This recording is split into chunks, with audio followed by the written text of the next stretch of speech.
Welcome to ஆச்சி சமையல். இன்னைக்கு நம்ம பார்க்க போகிற ரெசிபி சளி இருமல் இது எல்லாத்துக்கும் ஒரு நல்ல ரெமிடி தான் பார்க்க போகிறோம். வெத்தலை கஷாயம். சரி வாங்க வீடியோக்குள்ளே போகலாம். இந்த கஷாயத்துக்கு தேவையான பொருட்கள் என்னன்னு பார்த்துடலாம். 2 வெத்தலை, 3 பூண்டு பல், 1/4 ஸ்பூன் ஓமம், 15 போல் மிளகு, ஒரு சின்ன துண்டு சுக்கு, ஒரு சிட்டிகை மஞ்சள் தூள், 2 டம்ளர் தண்ணி. வாங்க இது எப்படி செய்கிறதுன்னு பார்க்கலாம். ஃபஸ்ட்டு நம்ம வச்சுருக்க எல்லாத்தையும் இடிக்கல்லில் சேர்த்து இடித்து எடுத்துக்கலாம். இடிக்கல் இல்லை அப்படின்னா நம்ம ஜாரில் ஒரு சுற்றி கூட எடுத்துக்கலாம்.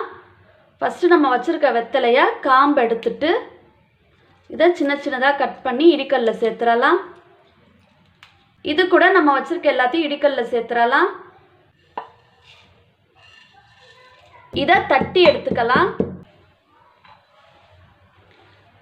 இந்த மாதிரி தட்டி எடுத்தாச்சு. இதை ஒரு பவுலில் மாற்றிடலாம். ஸ்டவ் ஆன் பண்ணி பவுலில் தண்ணி சேர்த்துடலாம்.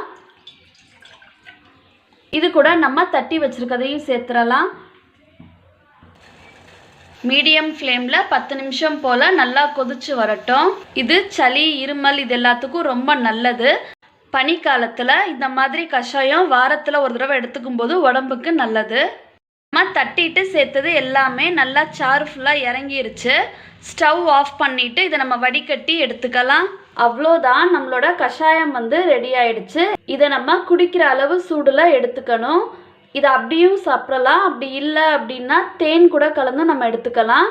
இந்த ரெமிடியை நீங்களும் உங்கள் வீட்டில் மறக்காமல் ட்ரை பண்ணி பாருங்கள். எப்படி இருந்துச்சு அப்படின்னு கீழே இருக்க கமெண்ட் செக்ஷனில் கமெண்ட் பண்ணுங்கள். இந்த வீடியோ உங்களுக்கு பிடிச்சிருந்துச்சுன்னா லைக் பண்ணுங்கள், உங்கள் ஃப்ரெண்ட்ஸுக்கும் ஷேர் பண்ணுங்கள். Thanks for watching.